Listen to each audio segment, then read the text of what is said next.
ഇടത് സിൻഡിക്കേറ്റ് അംഗങ്ങൾക്കെതിരെ കേരള സർവകലാശാലയുടെ പല സംഘടനകളും CPIM-ന്റെ ഒഴിച്ച് ഒന്നിച്ചു വരുന്നു. അവർ പരാതി കൊടുക്കാൻ തീരുമാനിക്കുന്നു. പരാതി കൊടുത്തു. അപ്പോൾ അതിന് നമ്മുടെ കേരള ഗവൺമെൻറ് എന്തെങ്കിലും നടപടി എടുക്കുമോ? അവരുടെ ആൾക്കാരാണല്ലോ. അത് ഇവിടെ ഇപ്പോൾ ഒരു സംഭവം നടന്നത് ശ്രദ്ധിച്ചോ? ഈ കേരള സർവകലാശാലയിൽ വനിതാ ജീവനക്കാരെ അടക്കം ഇവർ ഭീഷണിപ്പെടുത്തി, സിൻഡിക്കേറ്റ് അംഗങ്ങൾ ഭീഷണിപ്പെടുത്തി എന്നുള്ളതാണ് കേസ്. അതെ അതെ. അതിൽ വനിതാ ജീവനക്കാരുടെ ഒരു യോഗം വിളിച്ചു VC, വനിതാ ജീവനക്കാരുടെ സംഘടനകളുടെ. അതിൽ ഈ CPM-ന്റെ സംഘടന ഒഴിച്ച് ബാക്കി എല്ലാവരും പങ്കെടുത്തു. CPI-യുടെ സംഘടന പോലും പങ്കെടുത്തു, കോൺഗ്രസിന്റെ സംഘടന പങ്കെടുത്തു, BJP-യുടെ RSS-ന്റെ സംഘടനയും പങ്കെടുത്തു. എംപ്ലോയീസ് സംഘ് എന്ന് പറയുന്ന ഒരു സംഘടന അത് പങ്കെടുത്തു. അപ്പോൾ ഇവരെല്ലാവരും ഒന്നൊഴിയാതെ അവിടെ ആവശ്യപ്പെട്ട കാര്യം ജീവനക്കാർക്ക് സ്വതന്ത്രവും സുരക്ഷിതവുമായിട്ട് ജോലി ചെയ്യാൻ സാധിക്കണം. ഈ ഭീഷണിക്ക് വഴങ്ങി ജോലി ചെയ്യേണ്ട ഒരു കാര്യമില്ല. അവനവന്റെ ജോലി ചെയ്യുന്നു. ജോലി ചെയ്യാതെ വരുമ്പോൾ ചോദ്യങ്ങൾ വരും, അവിടെ ഉത്തരം കൊടുക്കേണ്ടി വരും. തെറ്റ് ചെയ്താൽ, നിയമം ലംഘിച്ചാൽ ഒക്കെ നമ്മൾ സമാധാനം പറയേണ്ടി വരും, അല്ലേ? ഇവിടെ അങ്ങനെയല്ല. ജീവനക്കാരെ ഭീഷണിപ്പെടുത്തുകയാണ്.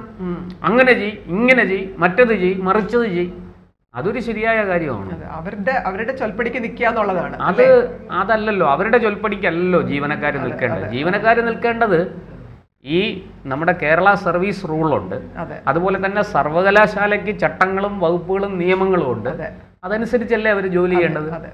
സർവകലാശാലയുടെ ലക്ഷ്യം വിദ്യാർത്ഥികൾക്ക് നല്ല വിദ്യാഭ്യാസം ഉറപ്പുവരുത്തുക. ഈ മത്സരാധിഷ്ഠിത ലോകത്ത് നല്ല നിപുണന്മാരായ വിദ്യാർത്ഥികളെ പരീക്ഷയിൽ പങ്കെടുപ്പിച്ച് പാസ്സാക്കി ഈ മത്സരാധിഷ്ഠിത ലോകത്തിന് മുന്നിലേക്ക് വിടുക, അല്ലെ? അതല്ലേ സർവകലാശാല ചെയ്തുകൊണ്ടിരിക്കുന്നത്, അതല്ലേ ചെയ്യേണ്ടത്? അതിന് വേണ്ടുന്ന സൗകര്യങ്ങളും സാഹചര്യങ്ങളും അന്തരീക്ഷവുമാണ് ജീവനക്കാർ ഒരുക്കേണ്ടത്, അല്ലെ? സർവകലാശാലയുടെ ദൈനംദിന പ്രവർത്തനങ്ങൾ, അതിൻ്റെ ഭരണപരമായ കാര്യങ്ങൾ നിർവഹിക്കപ്പെടണം. അങ്ങനെ നിർവഹിക്കപ്പെടാൻ വേണ്ടിയിട്ടാണ് ജീവനക്കാർ പണിയെടുക്കുന്നത്. ആ പണിയെടുക്കുന്നത് വകുപ്പുകളും ചട്ടങ്ങളും ഒക്കെ അനുസരിച്ചാണ്.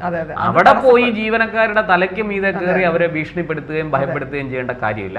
ജീവനക്കാരെ അതെ, സ്വാഭാവികമായിട്ടും ജീവനക്കാർ അവരുടെ സംഘടനകളോട് പരാതി പറഞ്ഞു, അവർ പോലീസിന് പരാതി കൊടുത്തു. ഇപ്പോൾ VC വിളിച്ച യോഗത്തിൽ അവരെല്ലാവരും പങ്കെടുത്തു. അവരാവശ്യപ്പെട്ടത് ഒറ്റ കാര്യമുള്ളൂ, ഈ അനാവശ്യമായി ഞങ്ങളുടെ മെക്കിട്ട് കയറാൻ വരരുത്. ഈ വിഷയം ഇപ്പോൾ ഗവർണറുടെ അടുക്കലും എത്തി. ഇവിടെ എന്താ, ഈ ഇടത് സിൻഡിക്കേറ്റ് അംഗങ്ങളായ ഷിജു ഖാനും അതുപോലെ തന്നെ മുരളീധരൻ പിള്ളയും കൂടെ ചേർന്ന് വനിതാ ജീവനക്കാരെ അടക്കം വിളിച്ചു വരുത്തിയിട്ട് പറഞ്ഞത് എന്താ? രജിസ്ട്രാറുടെ ലോഗിൻ റദ്ദാക്കിയത് മാറ്റുക, അത് പുനഃസ്ഥാപിക്കുക, അല്ലെ? അതുപോലെ തന്നെ പിന്നെ രജിസ്ട്രാർ ആവശ്യപ്പെടുന്ന ഫയലുകൾ കൊടുക്കുക. ഈ രജിസ്ട്രാർ സസ്പെൻഷനിലാണ്. ഈ സസ്പെൻഷൻ വെക്കേറ്റ് ചെയ്തുകൊണ്ട് സസ്പെൻഷൻ മാറ്റി തിരികെ ജോലിയിൽ കയറാനുള്ള ഉത്തരവ് കൊടുത്തിട്ടുമില്ല. അപ്പോൾ പിന്നെ ഇവരെങ്ങനെ ഈ രജിസ്ട്രാർക്ക് ഈ കാര്യങ്ങൾ, ഫയലുകൾ കൊടുക്കും, എങ്ങനെ ലോഗിൻ ID കൊടുക്കും?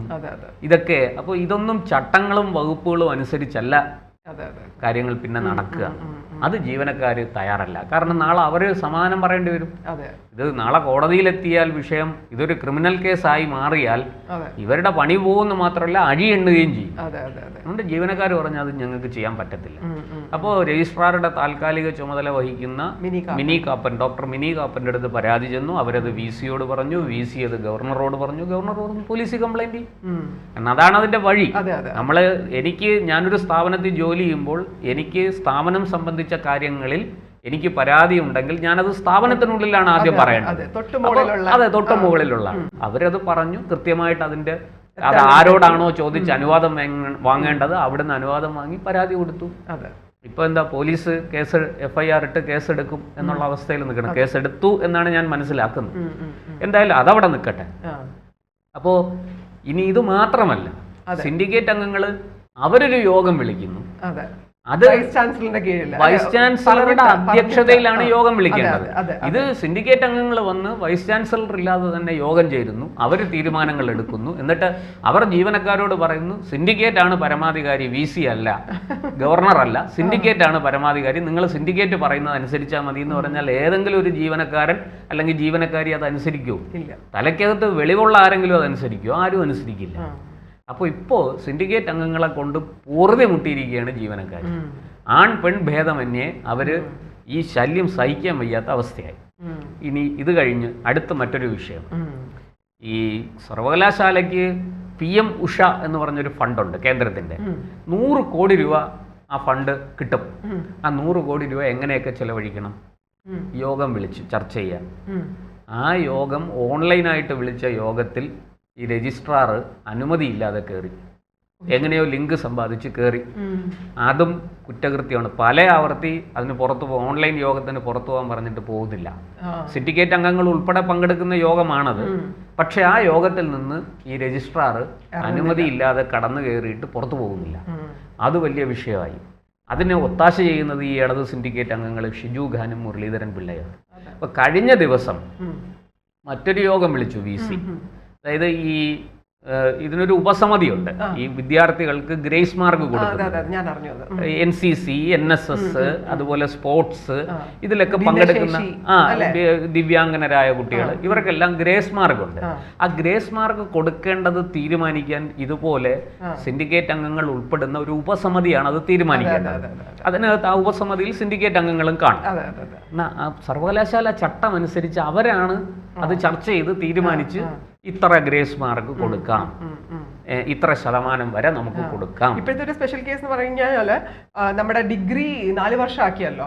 അപ്പൊ ഇതുവരെയ്ക്ക് 3 വർഷമായിരുന്നല്ലോ. ഈ 4 വർഷത്തിൽ ആ ഒരു ഗ്രേസ് മാർക്ക് എങ്ങനെയാണ് അതിനാണ് ഈ യോഗം വിളിച്ചത്. ഈ 4 വർഷമാക്കിയപ്പോൾ 4 വർഷത്തെ കോഴ്സിൽ എങ്ങനെ ഈ ഗ്രേസ് മാർക്ക് ഉൾപ്പെടുത്തണം, ഇത് ചർച്ച ചെയ്യാൻ വിളിച്ച യോഗം ഇവര് ബഹിഷ്കരിച്ചു. ഇവരെല്ലാവരും ഇല്ലാതെ യോഗം നടത്തിയിട്ട് കാര്യമില്ല. യോഗത്തിൽ തീരുമാനം എടുക്കണ്ടേ? അതിലൊരു കൂട്ടർ അതിനെ ബഹിഷ്കരിച്ചാൽ എങ്ങനെ യോഗത്തിൽ തീരുമാനമെടുക്കും?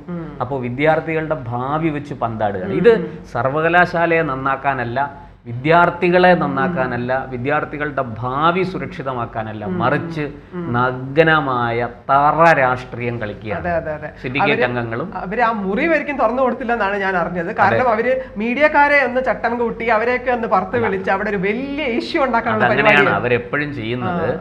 ഈ എന്തെങ്കിലും അവിടെ സർവകലാശാലയിൽ ഒരു വിഷയം ഉണ്ടാക്കാൻ പോകുന്നുണ്ടെങ്കിൽ അവർ ആദ്യം വിവരം അറിയിക്കുന്നത് ദൃശ്യമാധ്യമങ്ങളെ. എന്നിട്ട് ദൃശ്യമാധ്യമങ്ങൾ വരും, അതിന്റെ പുറകെ ഇവർ SFIക്കാരെ വിളിച്ചു വരുത്തും. SFIക്കാരും അവിടെ വന്ന് വേണ്ട ബഹളം ഉണ്ടാക്കാൻ, കൂട്ടത്തല്ലുണ്ടാക്കാനുള്ള ഒരു സാഹചര്യം ഒരുക്കും. അപ്പോൾ അതെല്ലാം വാർത്ത വരും. എന്നിട്ട് പറയും, ഇതാ കണ്ടോ ഗവർണറുടെ കാവ്യവൽക്കരണം, പിന്നെ ഹിന്ദുത്വവൽക്കരണം, പശുവൽക്കരണം, ഇതിനൊക്കെ എതിരെ ഇവിടെ ചോദിക്കാനും പറയാനും SFIയേ ഉള്ളൂ, കമ്മ്യൂണിസ്റ്റ് പാർട്ടിയേ ഉള്ളൂ. ഞങ്ങളത് അനുവദിച്ചു കൊടുക്കില്ല, ഇത് കേരളമാണ്. ഇങ്ങനെ 4 വായ്ത്താരി ഇടും. ഇത് വരുമ്പോൾ അത് വാർത്തയായി ചർച്ചയായി അതങ്ങനെ പോകും. അപ്പോൾ ഇതെല്ലാം വിവാദങ്ങൾ ഉണ്ടാക്കുകയാണ്. പക്ഷെ ഗവർണർ എന്ത് ചെയ്തു? അദ്ദേഹം മിണ്ടാതിരുന്നു, ഒരക്ഷരം പറഞ്ഞില്ല. ഈ വിവാദങ്ങളൊക്കെ ഉണ്ടാക്കി ഈ പ്രശ്നങ്ങൾ അവസാനിപ്പിക്കാൻ ആദ്യം SFIക്കാരെ നിശബ്ദമാക്കി. അത് കഴിഞ്ഞ് മന്ത്രി ബിന്ദു രാജ്ഭവനിൽ ചെന്നു, ഗവർണറുടെ കാല് പിടിച്ചു പറഞ്ഞു രജിസ്ട്രാറുടെ സസ്പെൻഷൻ പിൻവലിക്കണം. കാരണം ഇവർ പറഞ്ഞിട്ടാണല്ലോ രജിസ്ട്രാർ ഇതൊക്കെ ചെയ്തത്. അപ്പോൾ രജിസ്ട്രാറുടെ സസ്പെൻഷൻ പിൻവലിപ്പിച്ചു കൊടുക്കേണ്ട ജോലി ഇവർക്കാണ്. ഗവർണർ അനങ്ങിയില്ല.